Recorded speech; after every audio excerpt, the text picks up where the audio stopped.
So one of the things that I've been considering and working on for a long period of time has been this thing about how do we actually improve the processes that you're using whenever you're delivering SAP integration. Because, well, we have all probably already been doing a lot of different processes on how you're delivering SAP integration, what's going on, what's the cool things about these things, and and how do you deliver integration? What the processes of it is. So my name is Daniel Graveson. I've been working with SAP Integration since 2004, I think it was, and so when I get started, I got assigned to a project where I was like, well, we're already done with all the project, but now we need to create all the documentation. So here's an Excel template. Please create all the documentation for this. Like, okay, that's a good exercise. Sit and copy paste between all of these documents, and then once they were done, I was told to just dump them into Solution Manager, and then everybody was happy. We had created the required documentation that was a part of what we needed to do, and that was about it. Then we could live with these things and see what was going on. And then actually, that's really not a good solution. We are documenting the wrong things. We're not really creating any actionable documents that can be used for anything, and everything is just really strange that does not really correspond to anything we wanted to do. So I wanted to simplify the process, finding a better way to handle it. So I started creating a small tool at that point in time that could extract some of these things and create some documentation. And I think I leveraged the export of the TPZ file, and then I downloaded them to my local PC, and then I could run some JavaScript, and I didn't have a good parser, so I was just unzipping the files. So it was a mess, and I'm not really sure it really became of anything useful. I don't know, have you created some kind of a tools that you use to make the documentation process easier? So the thing I want to be talking about to you today is a little about how process improvement, what I see, what's possible, how you're delivering your SAP integration, how those processes can be improved. We'll show a demo and then show some of the challenges that is around the process. And if along the way you have any questions, put them into the chat. If I forget to answer them or anything like that, please just ping me. And just before I get started, you can hear me and the screen is okay. Please just put that into the chat. And then I'll just unstop my video. It's like that. So you can see my screen now, right? You are sharing the screen.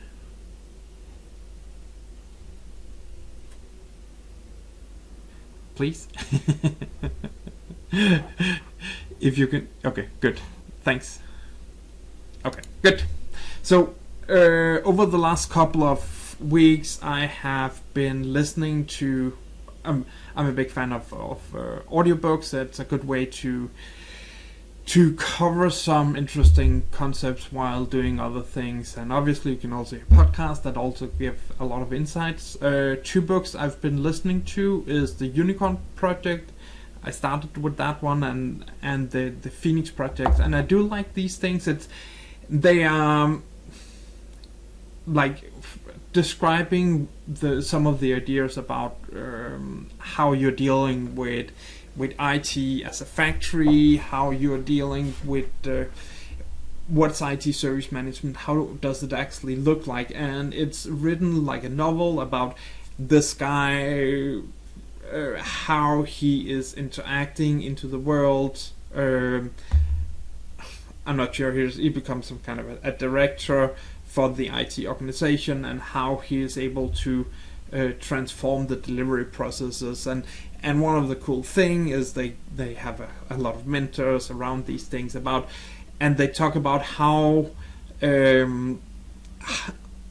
seeing IT as a factory floor, and I think that's really a good analogy, because that's also how we're dealing with IT. Normally we just see some processes that need to be in place, that running, and you need to handle them, and what obstacles, what are the problems, and how does that affect and correlate into the organizations. So I really recommend these two books, and then the Unicorn, that's a lot more on the DevOps side and how you can manage DevOps, and seeing from a developer perspective how you can deal with these things. I think the Phoenix project is probably the better, at least for me, of these two things. For development organizations, the Unicorn project is probably better. And based on this, there's a couple of different things that is interesting to see in this process. And obviously that's all the different things that you do inside of a process. Is how do we actually, can we improve them? Do they add any value? Are we just doing them because they are there because they've always been there? Do they actually add some value to us, or was this something that's no longer relevant? Can it be removed? Can it be simplified, or can it actually be automated? And I hope we will see that some of these things that we talk about, automation, they can be improved in this process. How do we deliver integration? So, and this was also from the Unicorn project, this thing about if you look at the business requesting to deliver some integration, then it does take quite a bit of time, and you need to perform a lot of steps to deploy this into reality. And for instance, if it's a small bug you need to fix, that may take 5 minutes, but then you need to spend a day with different governance processes, and then that becomes a little challenging to handle these things. And this was about. So an example working on how you can actually, or what this could look like in an organization would be that you as the developer develop your integrations. You will document everything that you have been doing. You'll ask someone to approve it. Then you need to wait till they have approved it. You'll ask someone to transport it or create transport. And there's a lot of going back and forth between you as the developer and all the other people in the organization. And every time that you have something that you need to wait for an external person to wait until the half an hour when transport are imported and stuff like that, then it just adds a lot of complexity, because sure, approving a transport may not take a long time, but if that person is doing a lot of other things and have a lot of other important meetings, it just adds a lot of complexity that just makes the process take longer. You probably here we probably also need to update a few tickets. We need to wait for 5 different people, and obviously some of these could be the same person that imports and could also be doing the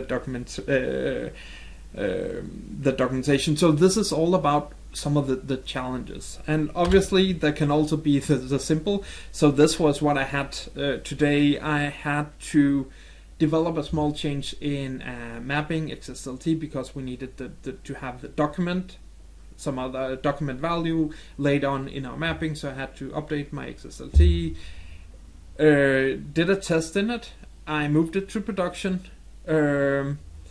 I guess I've removed it. Yeah, and then we just waiting for it for someone to test it in production, and this took maybe 15 minutes, 20 minutes.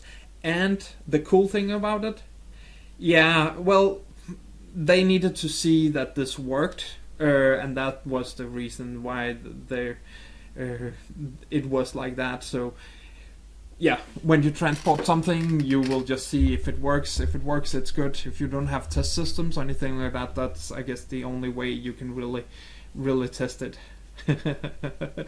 Yeah, smoke test. Yeah, I guess they will not open the full volume on this, but just getting started and handling these things. So yeah, it took me 15 minutes to transport, and I have no documentation about it. I may have written an email that I've imported this. Don't ask about that, and Usha.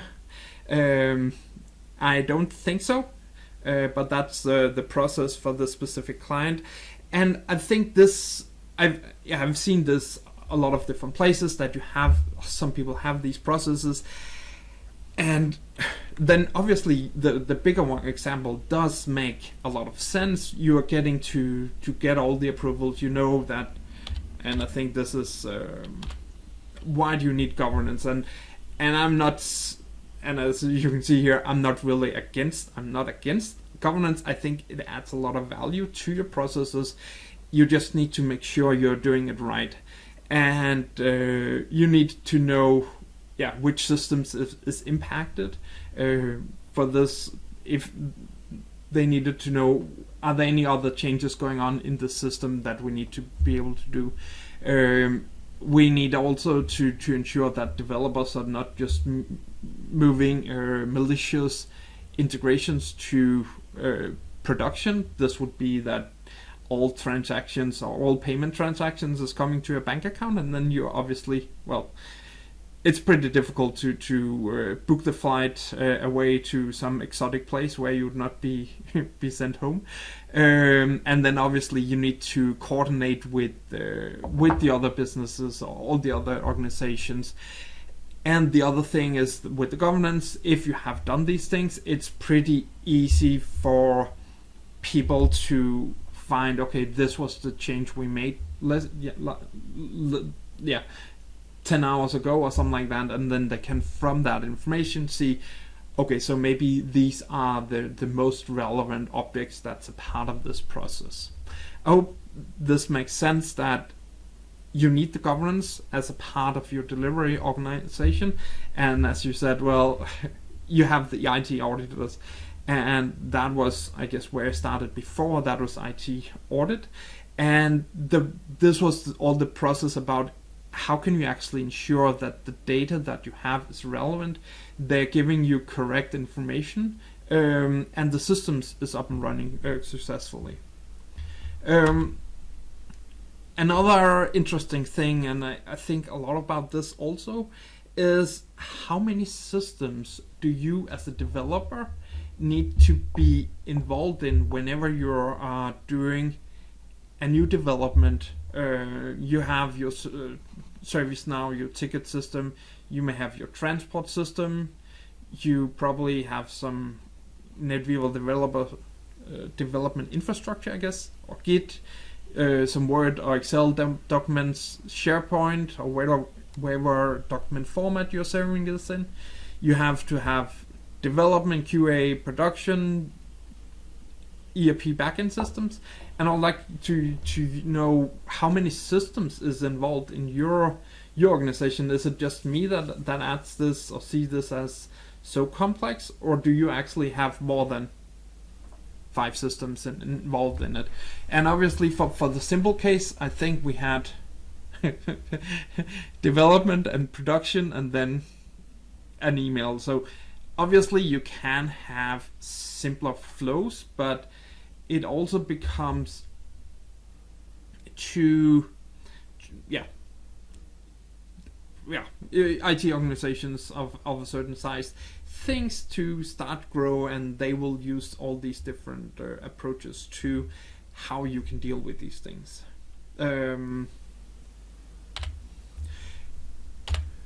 So I guess you probably know we have a tool that's the Figaf tool. We started out doing it or creating it as a test tool for SAP PIPO because there was really a need for it. Because 4 or 5 years ago, there wasn't any good way to do it. You had to create a lot of test cases manually. You have to run all of these things yourself. And then because we needed to do the testing, we needed to figure out what was changed in the PI system. We needed to be able to add modules and stuff like that. And then that just made our application explode to a tool that's actually able to cover the full integration lifecycle from you as a developer making a fix until it's in production and improving all these things. So let me show you what a similar example would be like if you wanted to use the Figaf tool, and how that could actually simplify your process and improve the way you're doing audit. So here first I will be developing my changes. I'll add them to the Figaf tool. I can then perform regression testing myself with the tool and see if everything works as it's supposed to be. I can run all of the tests. I can figure out how do I actually configure this in the full landscape, so I do not need to make documents that says here's how to apply this configuration in the different landscape. I can then, once I have been doing all of this, I can send it to an architect, whoever is in charge of the governance for this landscape, and say, please, Mr. Architect, can you approve these things and say if everything is correct, if we have done the right things and stuff like that. I can then transport it or import it myself, or someone else can do that. And then I can ask the business to test it, approve it, and once they approve it, it can be imported to production, or it can be imported via ticket, and then we can actually let the Figaf tool create all the documentations that you need for this. So that is what I want to show you.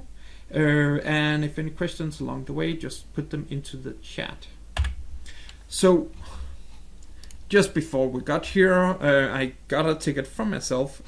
Let's just take that one. And the idea is we need to update a customer iFlow we have, and we have this iFlow here, the faster CPI iFlow.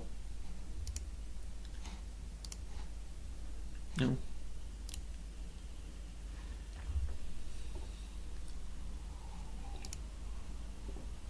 So we will open the iFlow, and we need to make some modifications to it.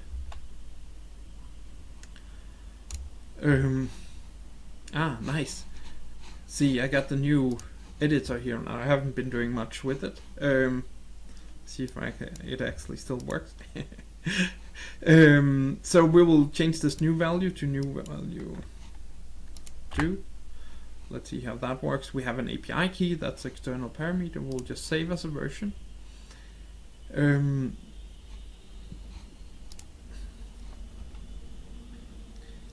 let's deploy. So now we have triggered this for deployment, and we are now ready in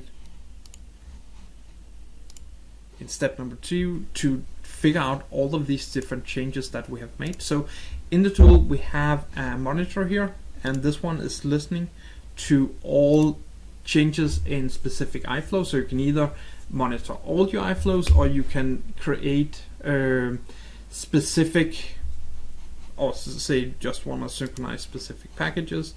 And what we can then see is we can see that there was a change in this iFlow.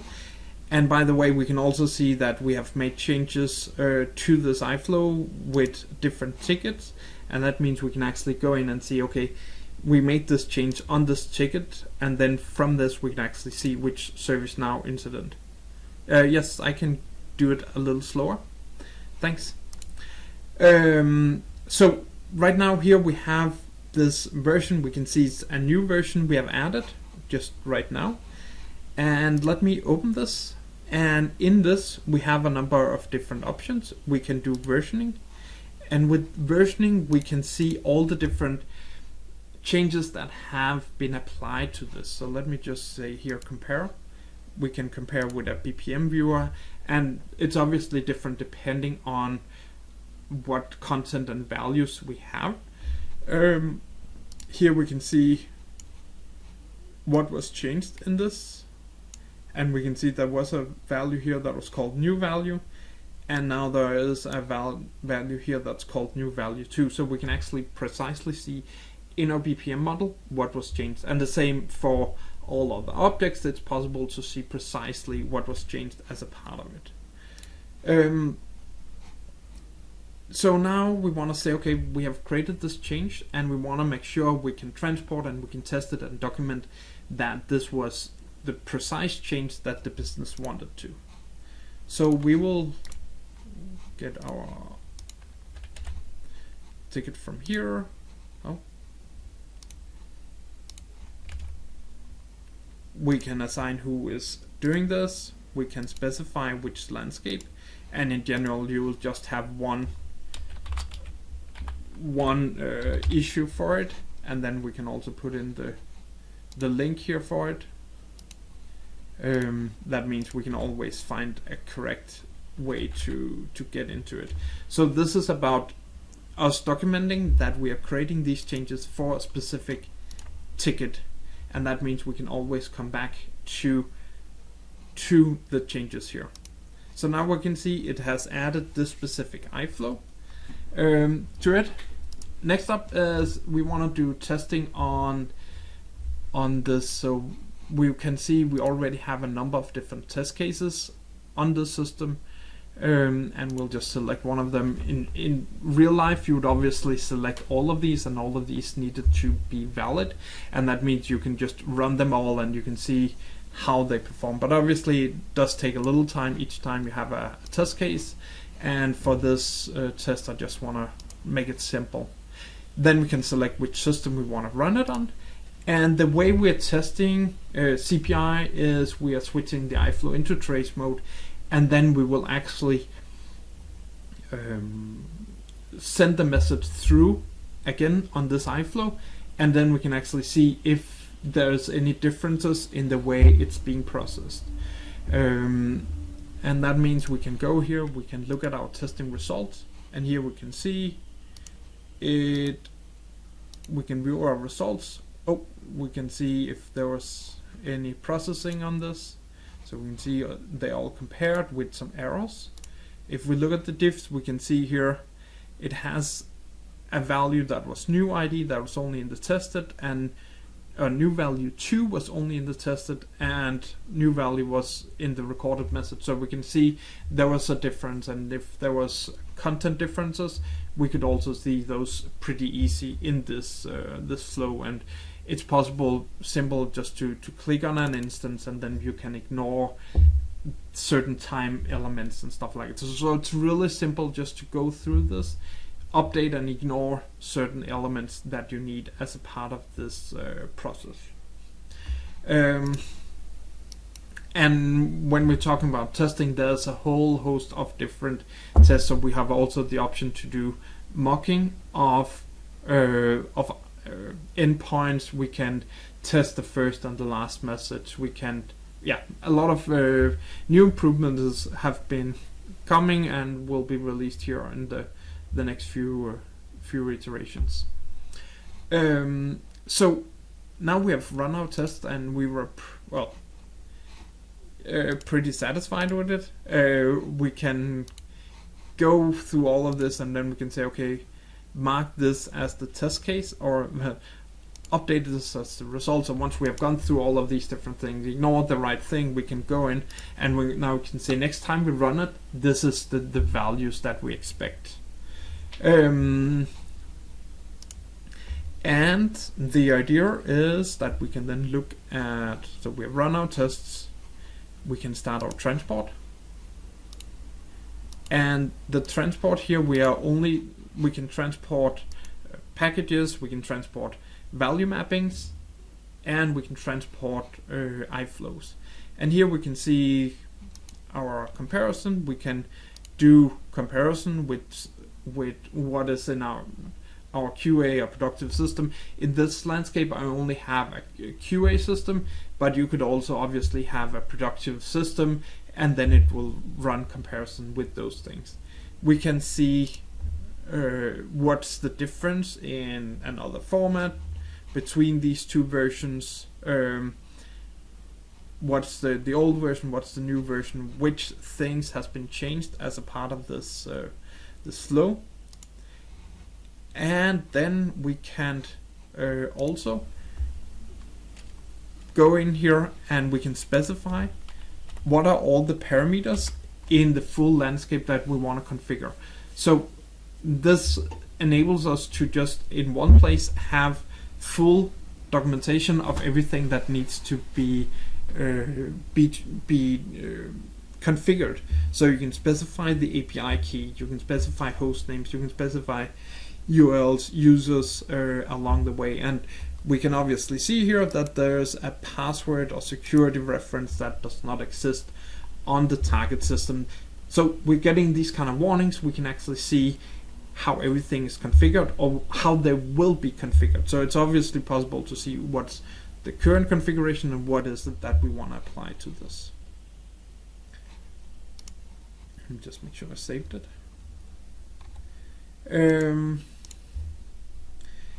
And then we can send it to approval.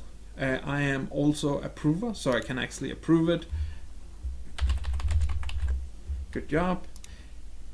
And since it's now approved, hopefully, I can start import. And here it will import it onto this specific system. In this landscape, yeah, we are reusing the same our development system, both as development and as test system, and then we just add some pre and post fixes for it, so we can actually reuse the landscape. And that means you can also simplify the number of systems you have in your landscape, saving. If you're not using the test system enough, that will also be a way to simplify your processes. And yeah, sometimes they go pretty fast, other times they take a little longer. So now we have actually done the full change, and we can just say now it's resolved, and we can see it's in production. We can go and we can reopen if we want to do that. We can create a report, and this report then contains all the tests that we did, what were the differences. So this is also a good way to get an understanding about new and old values, so changed values. So here we can see some properties were only found in the old and the new one, and that's just because we haven't run them multiple times. We can see which transports we have run. We can see all the objects that was a part of this change. And we got our full overview of the ticket here. And then the idea is I will go back to my Jira. I will say, I should have taken it in progress. I can then upload this document.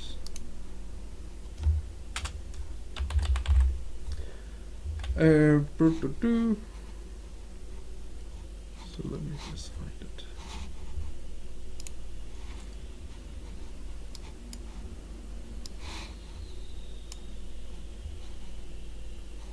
So we will save it. Now we have uploaded the Jira incident. That means we have all the information about what we've done, and we can then set it to done. That means we have probably, what was it, like 15 minutes? We have been doing documentation, we've been testing, we've run the migration, and we've run all the steps.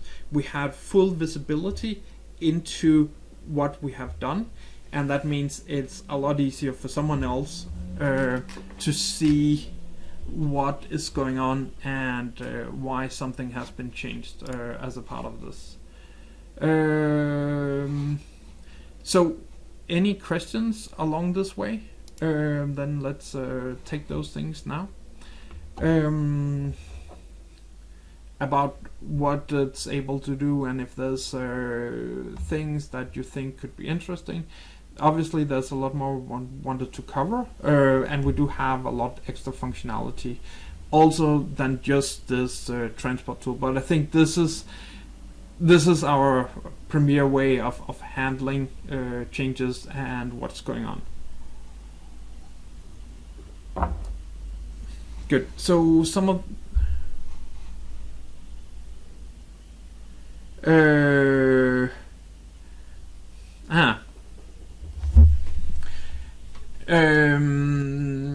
yeah, that. So the question is, exempts are good, but what about validate against regex or XSD?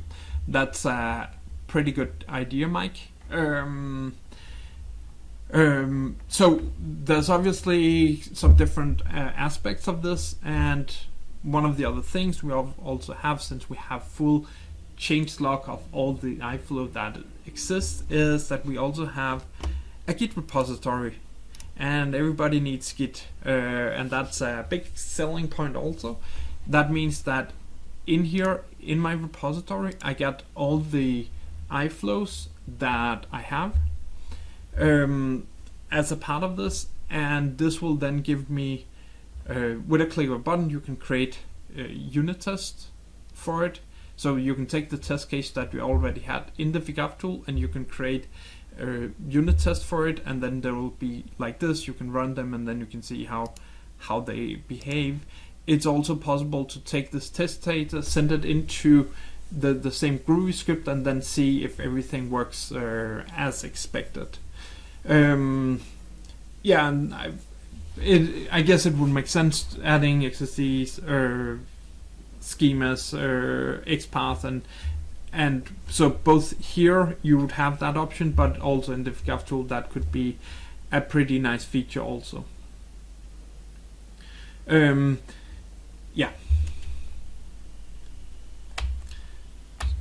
So going back, and questions along the way, just put them in. So here we saw I could do all the changes. I could invoke when I needed to give the architect approval access. He could see all the things that I'd done, and I could also obviously ask the business to test, and I can set they can also do approvals of this. So when we're defining the landscape, it's pretty simple to define these things. And obviously a lot of other people say, okay, we already have a lot of tools in place. So as we saw on the slide before, you probably have ServiceNow, Jira, some other tool. You probably have Charm, CTS Plus, or something else that are handling all the ABAP transport. Why would you need something else? But my normal assumption is, well, how do you actually document what kind of changes that you're making? Because yeah, so in CTS Plus and in PI's transport management, or CPI transport management, it's really difficult to see what's going on, what's being changed, and why you want to being able to link. So obviously you can see you have imported something, but it's difficult to actually see what that something works and how it delivers. So that's a little of this, that you will still, even though you're using Charm, you will still need to have some layer outside of that where you're doing all of these documentations, and these changes of documents are not really linked to anything that you see inside of the PI systems or CPI system. How do you actually find it? So obviously you can, in the CPI, you can add documents to it and links to different documents that you have been doing. So that would be a way to handle this, but you would still have a way around it and a process around it. And then you need to obviously make sure all of these things are in place. So some of the ways we are dealing with this is we have API integration. That means that from my Jira, I can do a call out or a webhook that says move to test, and then this ticket would actually be imported onto test and move into production. Then it will be moved into production. So you have that options and the ability to add these external webhooks into it. And then obviously with CPIs, I think a lot of customers want to do Azure DevOps, and that was also a part of the presentation I did at TechEd, where we did cover this, because I don't know, I think there must be some kind of a KPI for using Azure DevOps. It seems to solve all the problems. So we did a proof of concept to see, okay, so we have delivered some open source Gradle plugins that makes it possible for you to go from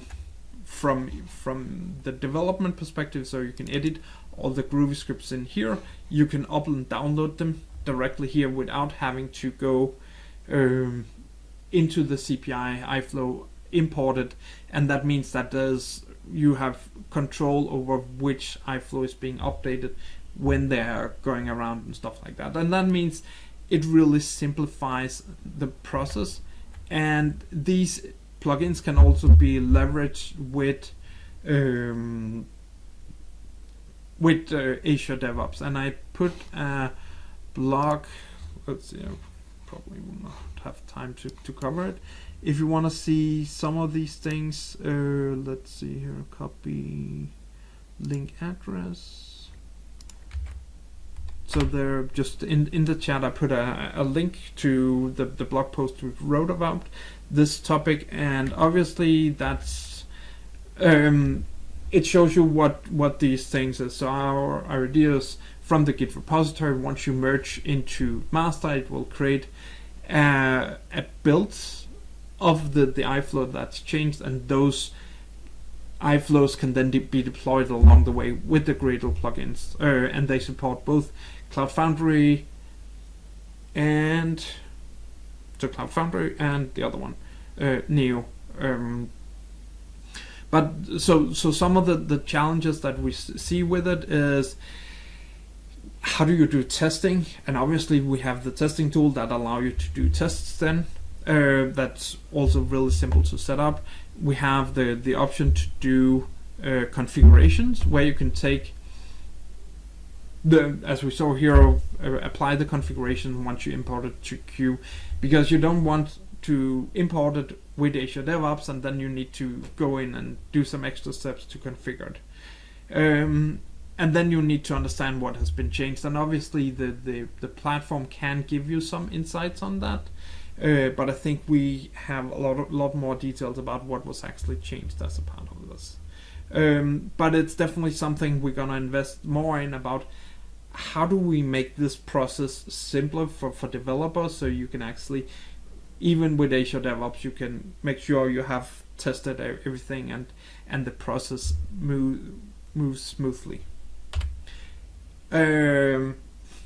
Obviously, everybody thinks that the SAP Tools is enough for their needs, that it can do all the things that they're required to do.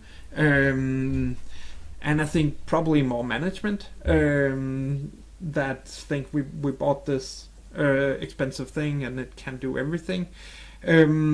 So I know in Q1, supposedly you should be able to transport individual iFlows. If you want to transport individual value mappings, I'm not sure if that is going to change. Yeah, and then you need still to do the configuration before you deploy them. I know that's also been doing some improvement in that you can apply mass configuration to the iFlows. And then actually, how do we see which iFlows has been changed is also some challenge. For CPI, that's definitely some of the things I see. And then the big thing is, how do you actually test these things? I know they have internally created that you can simulate the iFlow and run between different steps, but that would only give you part of the process and part of the organization. That it will not give you the full flow and being able to test and see how the iFlow performs. Are there any things that is missing in these kind of things? Then another thing we often hear is training. Is it complicated to use these things? And then I guess the question is, how difficult is it to do training in your current processes? And if you have it, like, go to these 3 systems, edit these things, create these documents, it becomes really difficult. And it's not like if you get consultants from outside, they immediately know your processes, even though you're using CTS Plus or whatever you would be using. So what we tried to do, and I guess what you saw with this this demo, was it was pretty simple to transport across the landscape, seeing these different things. There's also the people that have built tools themselves, and I've seen some pretty cool tools along the way.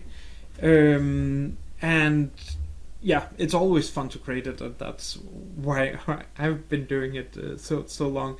But the challenge is, how do you actually support it, and are they able to grow with the organizations? And is that actually what you want to do? And obviously, I know it's fun to do, but is it fun to be able to rely on these kind of things? The business case, depending on how difficult your change management processes are, you may spend 2 to 4 hours on getting a change from development to production, with all the documentation approving and all these kind of things. And depending on the rates, it does cost some. And with the Figaf tool, we start at €600 a month.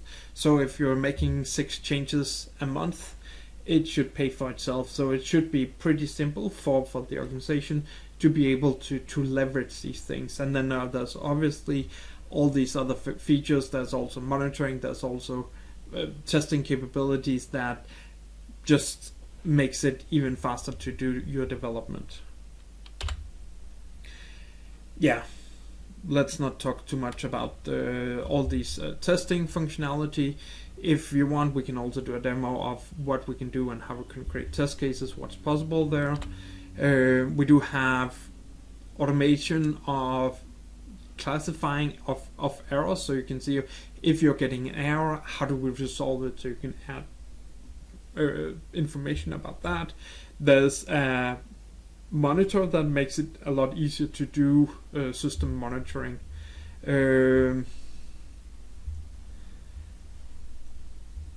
Along the way. There is a trial. There, you go to figaf.com/DevOps, sign up and try it out. You can run it on your laptop, and it is pretty simple.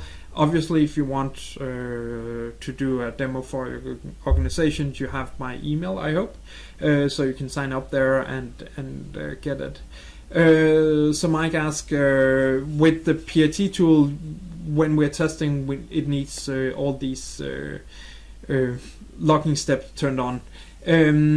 For when we're doing testing with CPI, you don't need to make any changes. The iFlow will, or the Figaf tool will trigger that we move it into test mode. But obviously, we do have the same capability for both PI, CPI, and API management. So it's one way that you use no matter which of the platforms you're delivering. For when we're testing PI, we have a number of options. We have options to add adapter modules, which will then give you the option to see where messages was before, and it's able to add that automatically, so you don't need to perform that yourself. And we have also our own module, so we can use the SAP log module that will log all messages, or we can use our own log module that will only log messages that it sees needs to be saved. So you can say log the next 5 messages on a specific interface, and then it will log that. That means you don't need to go in and change the logging behavior, but obviously it will change the logging step. We also have the option, just as the PAT tool, to do testing of testing inside of the ICO and using the BI and the AM logging capability, but I think there are some limitations where we will need to require you to set the MS on, but we haven't implemented those cases fully yet. So that would also be an option, but we rely only on BI and AM logging to be activated. Any other questions? Just put them into the chat or ask to be unmuted. Then we can also